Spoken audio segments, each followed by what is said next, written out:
for joining us today. I'm Carissa Slaughterback, and I'm the Dean of the Graduate School of Public and International Affairs at the University of Pittsburgh. And I'm so pleased to welcome our audience and our speakers to this great webinar that we have for you today. We're really grateful, especially to be co-hosting this event with the Atlantic Council's Global Energy Center. The center has become a go-to policy organization for governments, for industry, for civil society, when looking to understand and navigate the energy transition, with the ultimate goal of the center being to help share a world with secure and sustainable energy. We're so honored to be partnering with you on this important topic of mine reclamation. Abandoned mines continue to have impacts on human and environmental health, as well as property values and local and regional economies. Addressing this issue is absolutely central to the energy transition in our state of Pennsylvania, across Appalachia, and for the US. There is some promise in the $11.3 billion in funding that's been appropriated to the states and tribes in the 2021 Infrastructure Investment and Jobs Act, of which Pennsylvania will actually receive $245 million. Utilizing these funds and advancing mine reclamation will require engagement of stakeholders, from local property owners and elected official and regulators and environmental and health experts, as well as advocates focused on economic development, natural resources, and more. You'll hear today about the perspectives of all of these stakeholders and about the challenges of mine reclamation. To kick us off, I am very pleased to introduce John Stefanko, Deputy Secretary at the Pennsylvania Department of Environmental Protection, where he oversees the Office of Active and Abandoned Mine Operations. Welcome, Deputy Secretary. We look forward to hearing your comments, and I turn the floor over to you. Thank you so much. Thank you very much. I appreciate the opportunity to be here and provide some short opening remarks so that you guys can get into the wonderful work that has been done with the engagement of all of the stakeholders, of which I was one and participated in and was very happy to do that. It's kind of very apropos because these are unprecedented times with regards to abandoned mine lands. And the influx of monies that we will be getting in the Commonwealth to address all of these AML problems that do impact all of our citizens in 46 of our counties. So it's unprecedented. There's the 244 that was just previously mentioned. This year we were able to, under the Abandoned Mine Land Economic and Revitalization Program, we are getting another 26.5 this year. And then with our annual fee-based grant, we're getting about another 26. So all total for this fiscal year, we have about $297 million available to the Commonwealth to address our problems in Pennsylvania, which are the biggest in the nation. And most recently, as we all know, water is a big thing in the Commonwealth as far as all of the streams, whether it be recreation or providing potable water. Under the recent report that was provided by the Department of Environmental Protection, they've now determined that we now have over 7,000 miles of streams that have been impacted by acid mine drainage. And we were pleasant to hear from Secretary Holland from the Department of the Interior at a recent event that we are now allowed to use these bill fundings that allows us to build these systems in addition to what we already have, as well as operate and maintain them for the life of the 15 years that we will be getting this funding. So it was very timely that to close out of this webinar, but this stakeholder meeting, because we truly believe in the department in stakeholders, because this isn't just something the department takes care of. This is something we work with all of our partners, and they're invaluable to us to accomplish all of the good work that we do. And obviously with this unprecedented funding, it'll allow us to do even more. And we're going to heavily rely on all of those partners so that we can improve all of the economical benefits of communities that have been impacted by past coal mining, as well as all of the environmental impacts. So we are looking forward to moving forward. And that's one of the reasons why I'm here speaking to you from Lexington, Kentucky, because we've been talking about this extremely bill funding that we have out there and trying to get it out there and getting it to work. So with that, I appreciate the opportunity to speak here today and also provide input in the previous sessions that we've had. And I will turn this over to, I believe it's Kelsey, correct? Yes, thank you so much, John, for that Great overview at the state level, and thanks also to Carissa for kicking us off. Let me go ahead and share my screen here. Bear with me for just 1 minute here.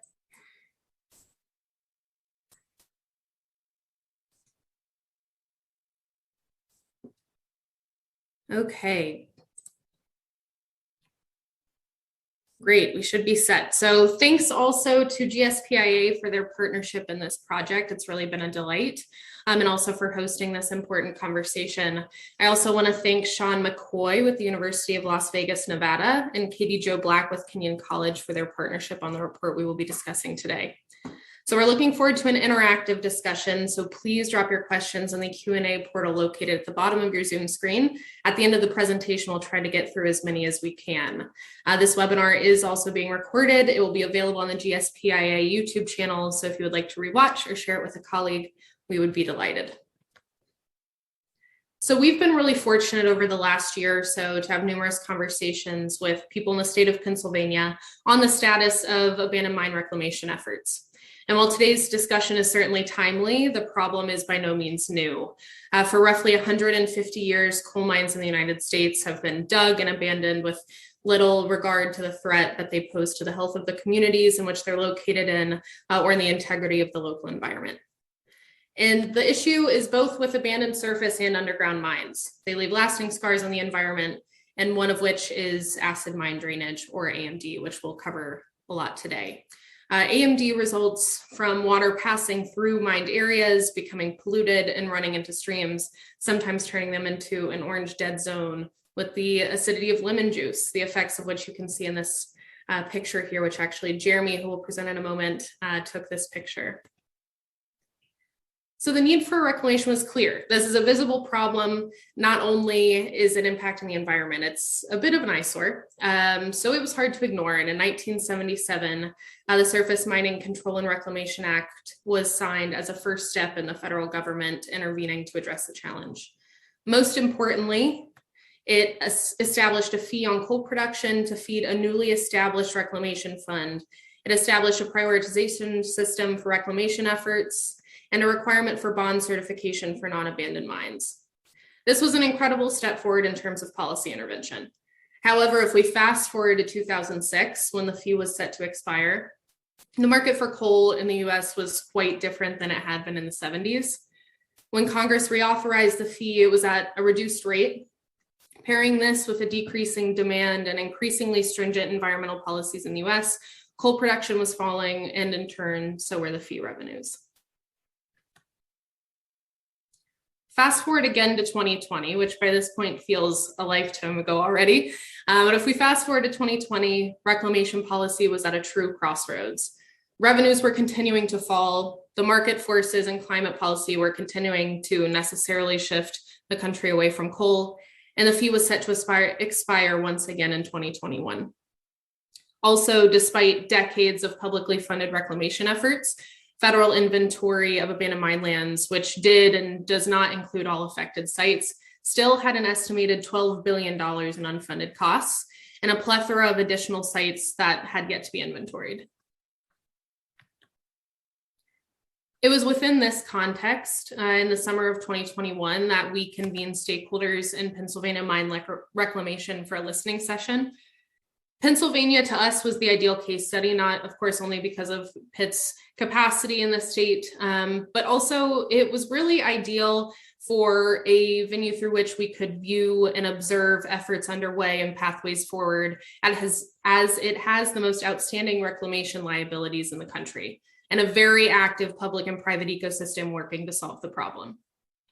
We were joined by 12 representatives of state and local governments, which we were delighted to have John, of course, advocacy groups, community organizations, and industry, all representing various vantage points of reclamation in the state. They highlighted the challenges to expanding or merely preserving some of the progress that had already been made to fix the environmental damages from abandoned coal mines in the state. The participants were intentionally geographically located in Pennsylvania, with the exception of 2 participants who joined us from the greater Appalachian region. And this was, of course, by design, given the scope of our project. with an emphasis on Pennsylvania and also our value placed on place-based perspectives. In our recently released report, we describe and reflect on the perspectives shared in the sessions and the subsequent learnings in light of relevant data and literature that have come out, as well as discuss the impacts of the current federal legislative landscape on resolving the issues that remain and how we can move forward. So I'm going to actually hand it over now to Jeremy to discuss a bit more of our report and the findings. Jeremy, over to you. Thank you, Kelsey. And if you bear with me a moment, I'm jumping in. And hopefully you can all see that screen now. I'm going to try to do justice to the report and the findings, but also leave at the end at least 15 or so minutes for questions and answers, and hopefully our answers to them at the end, because we really would like to engage with you all on this. So when we heard from stakeholders and followed up with them on one-on-one conversations, and then looked at what we had heard and distilled it, three major buckets emerged. One bucket surrounding acid mine drainage treatment, that is dealing with discharges coming out of mine areas. Liability risk facing private, non-governmental actors who are taking it upon themselves to address mine issues. And then the identifying and prioritizing of sites. And I'm going to dig through each one of those in some detail and describe what we heard from stakeholders. And then I'm going to dive into each one of them more in a reflection mode and bring in some additional data and analysis to comment on those perspectives and issues. So first, we'll start with concerns about acid mine drainage treatment. This was a theme, and as the pictures here show, it's a very visible problem. This is a very stark before and after picture of what treatment can accomplish. And participants were clear in their interest, desire to expand treatment. There are areas that have not yet been remediated or restored, but we're also concerned about preserving the progress that had been made. It's easy to think that the before and after picture that we see here is a permanent step forward, and that 2021 couldn't turn back to 2008. But reality is that these systems, whether they're active systems or even the passive systems, which have less maintenance and operations costs, age and become less effective over time. So they need continued attention. And this is an issue because most of these systems were funded through not some endowment that then is ensuring a stream of revenue to ensure their maintenance and their rehabilitation, but through one-off ad hoc grants, usually from local watershed associations, some of whom have gone defunct over time, and many of whom have an aging membership. So the sustainability of existing systems is by no means guaranteed, financially or from a human resource volunteer perspective. One participant said, most of these systems are on, quote, a wing and a prayer financially. And this is an issue in particular because the one-off grant nature of the funding is such that if there were a major failure in a system, it's not as if then the next day we could get a backhoe out there and address the problem and with a couple, $5,000, $10,000. This could involve a major rehabilitation, require major rehabilitation of the system. And that would take years to apply for the grants, have the new or the rehabilitated system designed. And in the meantime, the discharge is going into the waterways untreated and perhaps causing the loss of decades of ecological gains. So that's a real concern. The second bucket involves liability risk. Treatment systems like the ones I was just mentioned have, in general, relied heavily upon local groups, environmental groups, community groups, watershed associations, to take initiative to find funding and oversee reclamation projects, especially AMD treatment systems. And Pennsylvania has a law, an Environmental Good Samaritan Act, that protects such groups from suits that would be related to any imperfect treatment in the site where that group was involved. And that's an important protection for these groups. However, the Pennsylvania law is only protecting these groups from suits under state law. So if there was a state law governing reclamation and a group came and was not able to perform reclamation or meet a state standard, perhaps doing the best that was feasible, they couldn't be sued under state law, but they can still be sued under federal law, specifically, or most likely under the Federal Clean Water Act, if the discharge that they're addressing doesn't meet all the federal standards. And this seems like a case of perhaps where best has become the enemy of better, and potentially a federal Good Samaritan Act would be very helpful in spurring more private initiative to build more systems, maintain them, and so on. There have been efforts to have a federal Good Samaritan law, but it's not been successful to date. All right, the third bucket involves the inventory and prioritization of sites that have been found. And this general bucket is basically best described as a series of questions. One, is it worth the resources to inventory more sites when existing funding likely will not cover the sites we already have on the inventory? In the more narrow federal inventory, or Pennsylvania has a broader inventory beyond what the state has. And then certainly there are sites not even on Pennsylvania's inventory. So what's the justification for using scarce resources to look for more sites? And then what should guide spending? So even if we decide let's focus on the sites that have already been inventoried, which ones take priority? And maybe we have enough money to do them all, but we certainly don't have enough money or capacity to do them all now. And so even if we're going to do all of them, which ones are we going to do now and which ones might we do in 10 or 15 years? As John mentioned, the 11.3 billion coming out of the Infrastructure Act, that's over 15 years. This is a long game.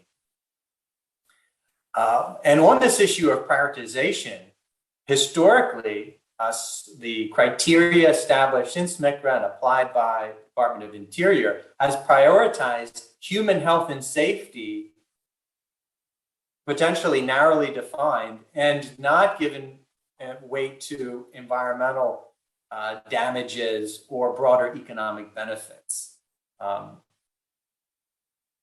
Another issue related to prioritization that participants raised is the concern that monies that might go to reclamation go to reclamation-related endeavors or infrastructure, like bike paths that might be built near or on a reclaimed site. And the concern is that reclamation is a precondition for repurposing. Let's first ensure that all the needed reclamation is done at all the sites, and then money can be released to do complementary infrastructure, but not before all the pressing sites have been fully reclaimed. All right, now I'm going to walk through each of those issues with a bit more of a critical, reflective lens, as opposed to just trying to faithfully report what we heard. And I'm going to go through the same buckets, starting with AMD treatment. it's quite clear that land restoration projects are distinct from AMD treatment systems. Land projects plausibly can be done once and they're done. You regrade a site, you backfill it, you seed it, or potentially reforest it, and then the site is reclaimed. An AMD system is going to need perpetual investment. Even if it's a passive system, in time, the system will need to be dug out and redone, and that will require substantial investment. And to look more into this issue of AMD treatment, we look for some data on the state's treatment systems, the majority of which are housed in a data set or a software system called DataShed that's run by Stream Restoration Incorporated. And it has the majority of systems in the state. We had 345 systems that met our sample criteria. And the bottom line from looking at these systems and statistics from them is that, yeah, the concerns raised by stakeholders certainly do surface in the data. And here's one example. This figure is showing on the vertical axis the construction costs, and the horizontal axis is showing the year that system was constructed or that those construction costs were incurred. These are just initial construction costs, not rehabilitation, not maintenance or operation. And an important fact is that about 80%, or actually more than 80% of this initial construction cost happened in 2006 or before. That means that the majority of investment that has occurred is in systems that are nearing the end of their useful life. Common numbers thrown out for useful life is something in the range of 15 to 25 years. Of course, that will vary by system, but you get the idea that a lot of these systems in Pennsylvania are going to be entering that phase where their effectiveness is likely declining, and we're going to have new infusions just to maintain their effectiveness. But they are effective. This is a figure that shows the difference in the pH level, which measures acidity, between the influent, the water coming in, and the effluent, the water leaving the system. And we compared that before and after pH. And what you see here on the vertical axis are the share of systems, and the horizontal axis is the change in pH. And you'll see that the majority of systems are having a pH increasing effect. That means the water is becoming less acidic. And in fact, the median system, the one where half of systems saw a larger increase in pH and half a smaller increase, that middle system is having a pH increase of about 2.3. That's a large increase. It is about the equivalent of going from tomato juice level of acidity to bottled water. So this is clearly an important role that these systems are playing. And of course, they don't only address pH or acidity, but that is an important one. So we see evidence that these systems are working.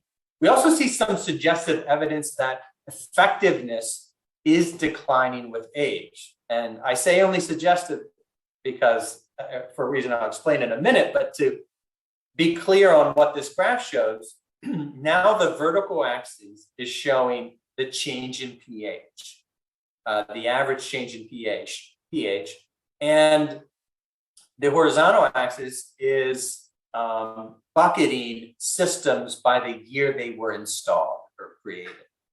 And what we see is that these older systems built in the early 1990s, they have a smaller effect on pH than systems built in the 2010s, for example. So this is suggested that, yes, there is some decline in effectiveness with age. Now, the big caveat is that other things are changing through time. The type of systems being put in place and how they're being put in place, that has changed. And so we don't want to put too much emphasis on this nailing down the issue of declining effectiveness, but it certainly is suggestive that, yeah, these systems can lose effectiveness with age and without rehabilitation.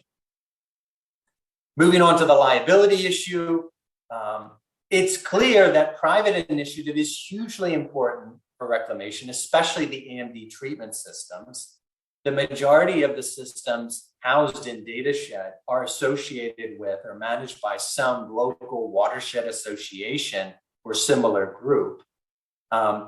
There's evidence that we've looked at of projects where the landowners, the groups, really were concerned about liability. Once they start to touch the site, they're concerned about, like you go into the store, have a young child, and if he knocks something off the shelf and it breaks, you touch it, you own it, type of thing. Well, that's the concern here for these sites. You start to get involved, and let's say you make things better, but it's not perfect. Are you liable for the gap remaining, so to speak? And we obviously want to support private initiative in reclamation. That's a great thing. That's citizens taking it upon themselves to roll up their sleeves and improve the environment around them for the benefit of their kids, their community. A wonderful thing.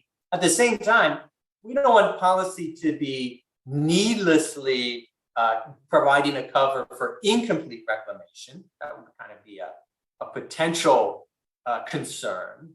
And this is clearly a research opportunity. So more than 40 groups have undertaken about 80 projects under the Good Samaritan Act of Pennsylvania. And it's a fair question to say, how has those reclamation projects under Good Sam worked? Has it led to more incomplete restoration, or really good restoration and good reclamation and no concerns? And we should expand this, perhaps at the federal level. That's an open question. All right, moving to the question of the inventory. Are the most important sites already on the inventory? That feeds into this question of, should we expend resources on expanding the inventory? If we think that we've got all of the most pressing sites, and that the sites not on the inventory are marginal or not that serious, then the value of adding them, finding them, is certainly less. And we think you could go either way on this. Certainly, we would expect a lot of important sites to already appear on the inventory, but perhaps not all, particularly in lower income communities where there might be some very severe abandoned mine issues, but they're so normalized in the community, and the awareness that there's state resources and efforts to address them might not be present in the residents who are most aware of it. And so there might be some sites that just have not come onto the radar of administrators and yet are serious concerns. And it's important to note that the Infrastructure Investment and Jobs Act makes pretty clear that the money is not for inventory efforts. So we're not going to be using the federal money. That doesn't mean that the federal money can't help us on this. It can potentially fund other things and free up money from elsewhere for inventory efforts, but it can't be used directly for that. And this is also an opportunity for advocacy groups or researchers who have capabilities in particularly satellite data or water quality monitoring data to roll up their sleeves and do some of the work of assessing whether or not there are considerable sites that are not on the inventory and should be, and therefore giving us some sense of whether or not we really should put more resources into that. And then lastly, on the issue of prioritization, it was fascinating that in our conversations and in our follow-up look into the literature around AML issues, the prioritization discussion has generally not distinguished between private and public benefits, nor broad versus concentrated benefits. So what do I mean by that? Well, arguably, we would like reclamation dollars to prioritize those sites where the reclamation activity generates the broadest and the greatest net benefit. It's benefiting lots of people and in significant ways. And an example to illustrate is consider a high wall. So this is a man-made cliff of sorts created by mining that's left on a property versus an AMD discharge that's entering a stream, making it orange like the stream we saw in the photo a few slides ago. Now, reclamation of that high wall, grading it and smoothing it over, might primarily or maybe only benefit one or two landowners and making their property more attractive and less risk. Whereas the AMD treatment could potentially affect hundreds of people and properties, all downstream. Yet this issue of, well, is the benefit public, broadly shared, or is it private, captured just by the kind of owner of the site? That type of distinction we did not see and think is an important in thinking about prioritization of public monies to go towards reclamation. And this again raises another research topic, research question, and that is, what are those types of projects, types of reclamation that generate the greatest net benefit, the broadest net benefit, and to whom are they generating benefits, or for whom are they generating benefits? Those are important questions for the prioritization efforts. All right, now I want to say a few things about the Infrastructure Investment and Jobs Act. As mentioned already, this provides a historic $11.3 billion infusion from the federal government, directly from the Treasury, direct appropriation. And that's going to be spread over 15 years. Pennsylvania is going to get about a third of it. And so that's going to triple Pennsylvania's annual amount. And the effect is even greater. As John mentioned, the fee was reauthorized as part of the act. And so money is still being collected and going into the AML fund. And that's a separate stream of money apart from the $11.3 billion that will continue to come. And so Pennsylvania is going to have 3 to 4 times more revenue annually to deal with AML issues moving forward, or at least over the next 15 years. But what restrictions apply to this money? John mentioned confirmation from the secretary about being able to use the money for water. It seems that there's clearly concerns about that.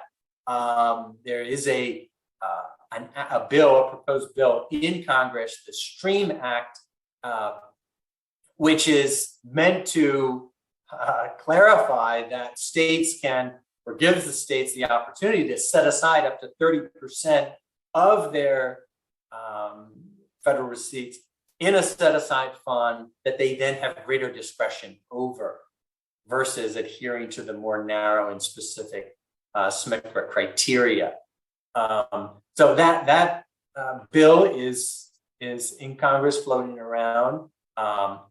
John seems to think that the secretary has clarified it, but it remains to be seen what will be written in paper when the Department of Interior specifies its regulations for disbursement of the $11.3 billion. That will go through a regulatory review and be spelled out, and how exactly it will be spelled out, I think, remains to be seen. One way that the Infrastructure Act deviated from past SMCRA criteria for prioritization was this clause stating that priority may be given to reclamation projects that provide employment for current and former employees of the coal industry. That's a new criteria incorporated into this act. It has not been there before. And there's potential scope here to incorporate economic effects of reclamation. It's not clear from the language of the statute if does the project have to directly employ a former coal worker, or what about indirectly? If it could be shown that the economic effects would likely employ former employees of the coal industry, would that qualify? Department of Interior would have to specify, what sort of what it needs to see to say it's okay to give priority to a project under this employment criteria. All right, to conclude, it's clear that over more than half a century, local, state, and federal efforts, so private and governmental, have made tremendous progress in addressing the effects of abandoned mines. But it's also clear that some important policy questions remain. And these policy questions are really important for what we're calling a new or the next era of reclamation that is benefiting from this increased federal funding and greater awareness of the issues of abandoned mines.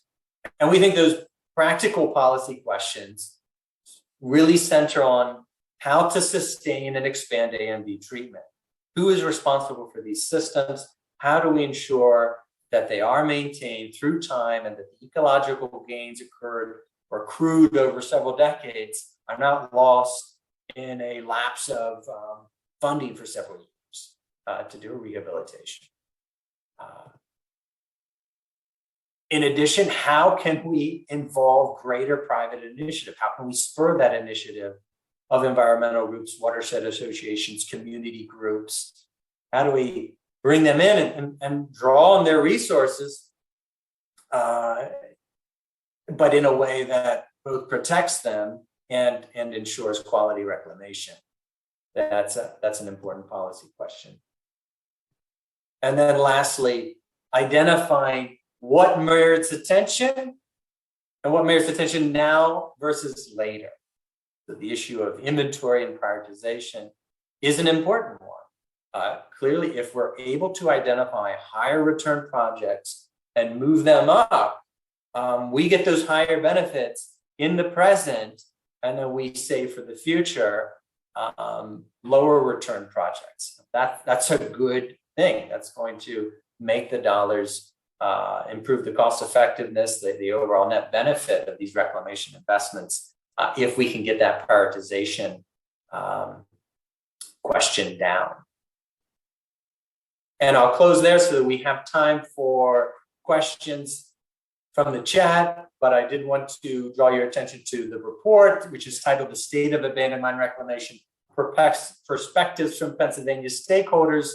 I put a link to it in the chat, and it was an effort of myself and Kelsey at the Atlantic Council and Sean at the University of Las Vegas and Katie Jo at Kenyon College in Ohio. And with that, let's go to the questions from the chat.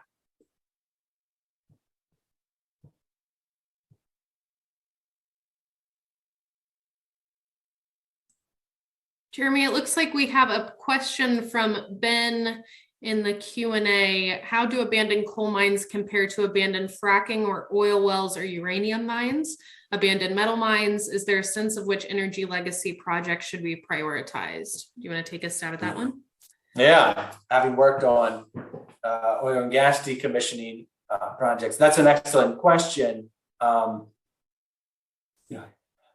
and gas sites are a little bit different in that they tend to be very geographically dispersed, and there's more of them. But the issues, I think, are oftentimes less complicated.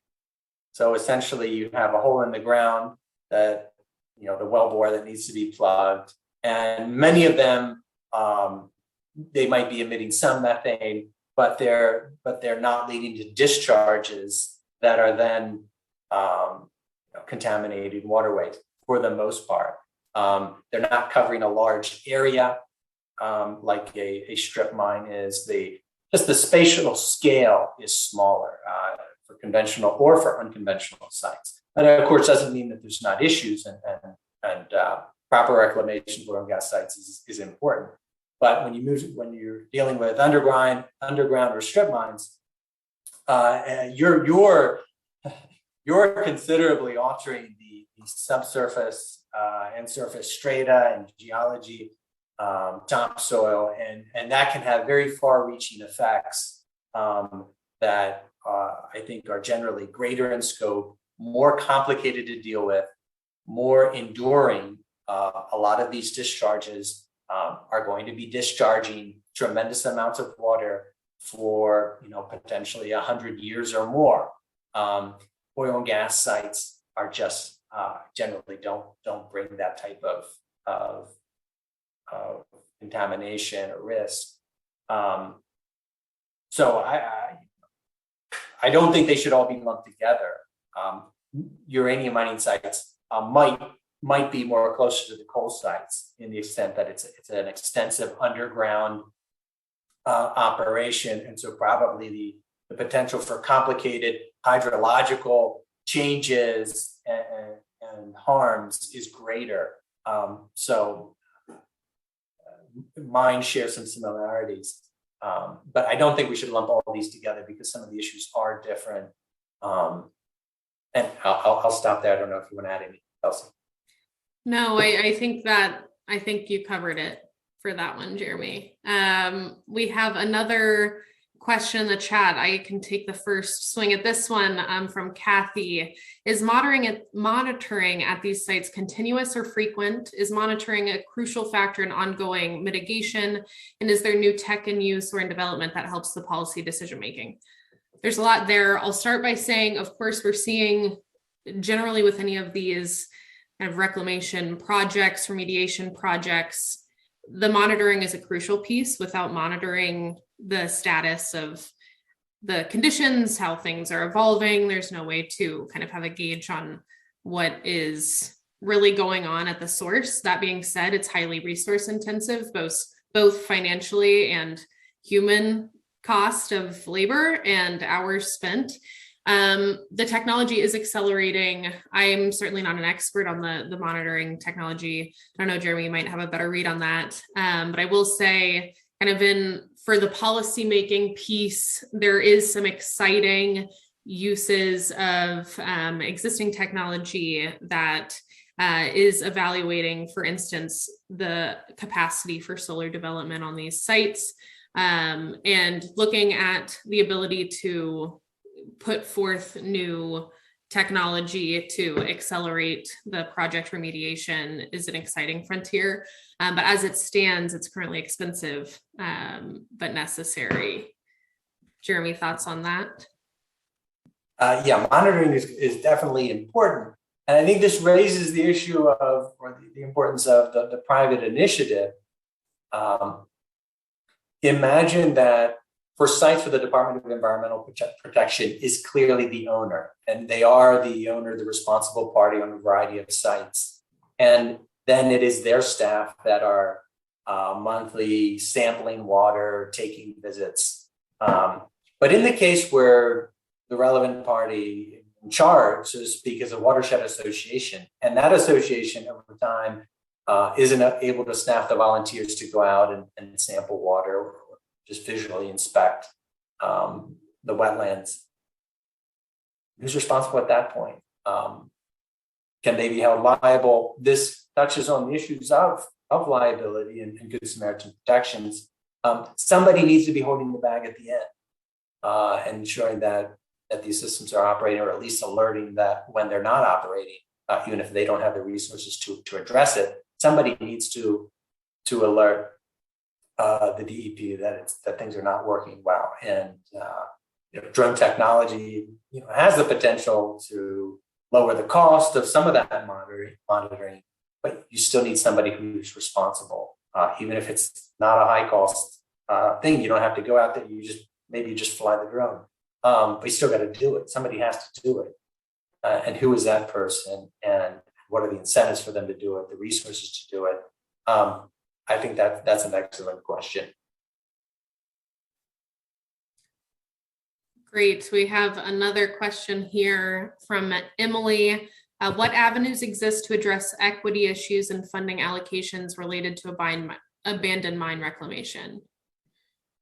How can funds be directed to ensure that frontline communities disproportionately affected by coal mining benefit from new federal funding? That's an excellent question.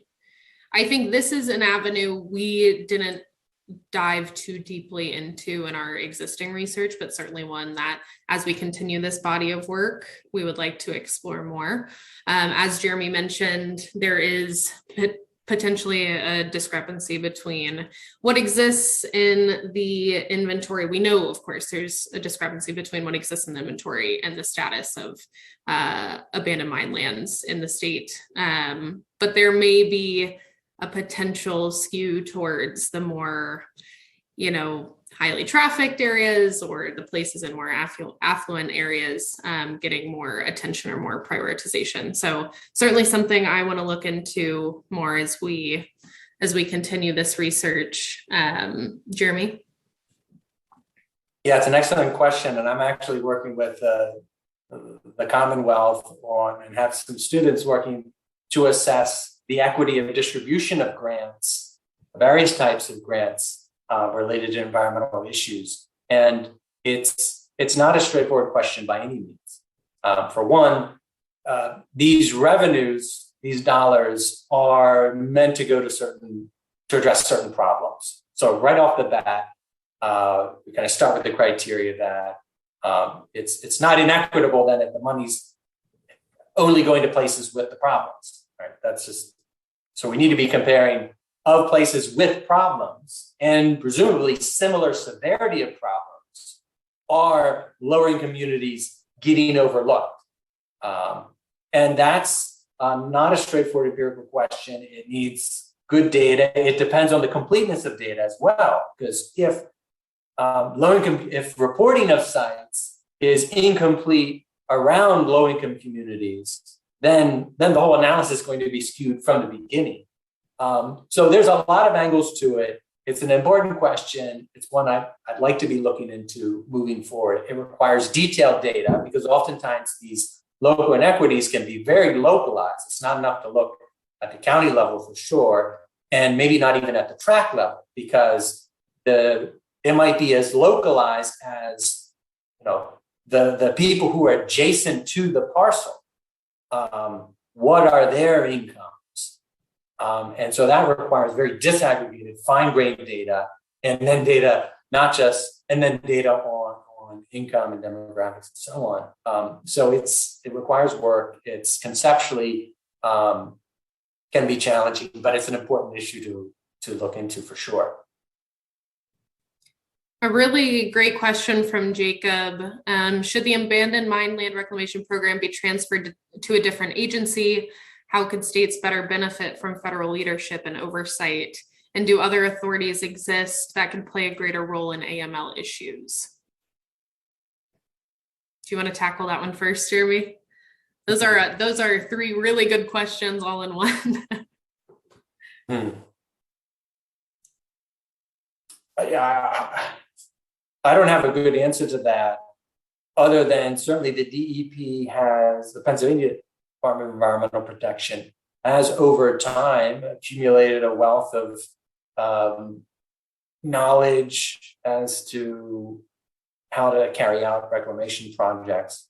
So I guess I would start with the issue of is there evidence of a lack of effectiveness by the current entities who have AML responsibilities, whether that be in the federal entities or at the state level. And that wasn't raised by stakeholders. It wasn't. Maybe the problem was that John was in the session, and so nobody was going to say, well, the DEP really drops the ball all the time, and we could do a lot more if they ran the ship better. We didn't hear that. So to the extent that problems are identified, I think that it's worth entertaining the question. But I'm just not aware of concerns people have. Doesn't mean they don't exist.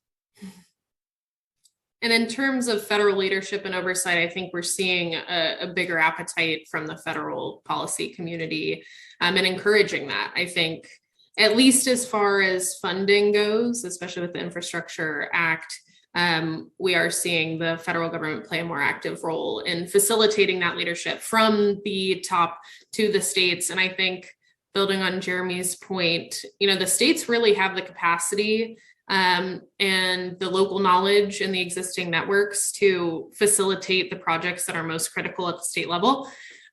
So I think it's important, although we need the funding to come down from the federal level, that's certainly helpful. It helps to unlock some of these capacities that exist at the state. There is a wealth of knowledge at the state level, and a lot, and even not just state government level, where we have seen and talked to so many people in the NGO sector who are working really hard to do this at the state level. So I think there is an appetite to help and prioritize it at the federal level and play this leadership and facilitation role. But the states are really doing an excellent job of forging forward on this.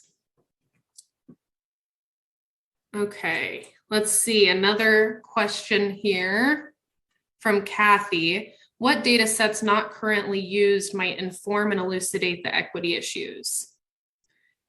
University of Minnesota's IPUMS provides academic researcher access to disaggregated census and other data sets within which some proxy variables might be used to identify and verify hotspot priority sites. So what data could better help inform the equity issues? As a follow-up to your response earlier, Jeremy. Yeah, it's the problem with most existing data resources is that if you have detailed income information, income and wealth, you don't have detailed geographic information, right? You don't know the person's address. So you can get detailed, you can know what a person's wealth is, but you can't know, at best, maybe you know their region in the country, maybe their county. But again, a lot of these equity issues can be hyper-localized. And so what we really need is, where do you live?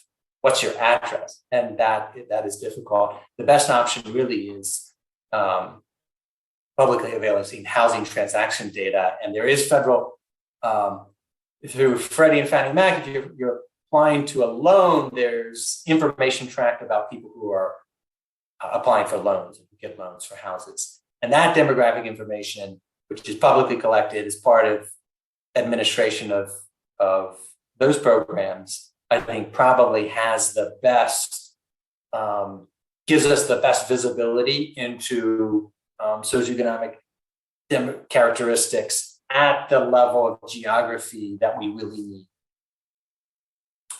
So I'll stop there. I see Mike has a question here. Why are we discussing these questions now when the program has been going on for 45 years with full attention? Just because there's a lot more money. Excellent question. I can't speak to everyone, but I became interested in this. I actually worked in the oil and gas well abandonment issue before I worked in coal mines. And just being in Western Pennsylvania, I was exposed to it kind of partway through my academic career, or more recently, and it captured my interest just because of the scale of the effects of abandoned mines in places that have them. It was just obvious that this is an important issue and that there remains work to be done. And despite the effects, positive from reclamation and negative from lack thereof, it didn't seem to have received enough attention, I think, from academics as it should. And as we see coal production past, there's no predictor of the future, but it's likely it will continue to decline. It's already declined a lot. And that raises the general issue of how, in this energy transition, are we supporting coal communities? Because there's an overlap here. Areas that are producing coal often tend to have a lot of abandoned coal issues. The money to deal with those abandoned issues is tied to coal production. So there's a confluence of things happening such as these communities that are losing their economic base, the money to deal with their legacy environmental problems is disappearing. So I think that's also another reason why, beyond my personal exposure to the issue, it just makes sense that we start addressing this. We start paying more attention to it. Yeah, and I'll just add from the national level, and maybe this is a very think tank type of answer, but very legitimately, I think, as we see the kind of public consciousness rise around the energy transition more broadly and looking at how we're adapting to climate, I think people are starting to think more about the kind of people side of what climate change means and what climate adaptation means in our country. And I think this is coming into focus now also because of our current political system and the way that, there is some influence being held by certain representatives in Congress who can bring attention to these issues. So I think, there is more money coming. That is part of the situation. Of course, Mike, the money helps bring attention to things, but first and foremost, I think people are just starting to listen more about the energy transition and what it means at the person and community level. And this is, of course, a pressing issue for many communities across Appalachia and the West. We're certainly glad to be part of the increasing discussion about it. So I hope it continues to get more attention. Let's see. I think we have time for one more here, Jeremy. And actually, I think we can combine the last two in the Q&A here. So part of this energy transition and looking at, renewable energy deployment in particular, electric vehicles, also everything, we need critical minerals. Have you heard, Jeremy, of any kind of momentum at the state level to link this abandoned mine reclamation work and cleanup work more generally to rare earth mineral capture and or carbon capture? I think I vaguely remember hearing some effort about recovering some rare earth elements from coal refuse piles. I think I remember that, but it's not been on the radar of many. I've not seen that talked about widely. Where I think the nexus is the greatest is actually in, if we're going to promote or onshore some rare earth element production in the US to the extent that we have the resources, we don't want to, in 30 years and 40 years, be in the same place that we are with a lot of coal mines, from years ago. We want to put in place today the type of bonding, the adequate bonding, or other insurance mechanisms to make sure that if companies go bankrupt and there's serious environmental issues and they haven't reclaimed them, that the resources are available to address them. I think that's where the connection is the greatest. And I can't speak to actual, coal mines overlying or having a lot of those rare earth elements. Yeah, I'm not positive either. That's certainly an interesting idea. We'll have to look into it. I think we're somehow already at the end of our hour here. So I wanted to thank everybody for joining us today. Thanks so much, Jeremy. Thanks, Libby. Thanks, Carissa, John, everybody, GSPIA for hosting. It's been delightful to spend the hour with you. Thank you very much also from the Atlantic Council. And Jeremy, if you want to say any closing words, I'll hand it over to you. Thank you for your attention, and farewell from the Graduate School of Public and International Affairs at the University of Pittsburgh and from the Atlantic Council. And we hope to hear from you. If you have any questions about the report or about the work, or would like to collaborate, please do reach out. Take care.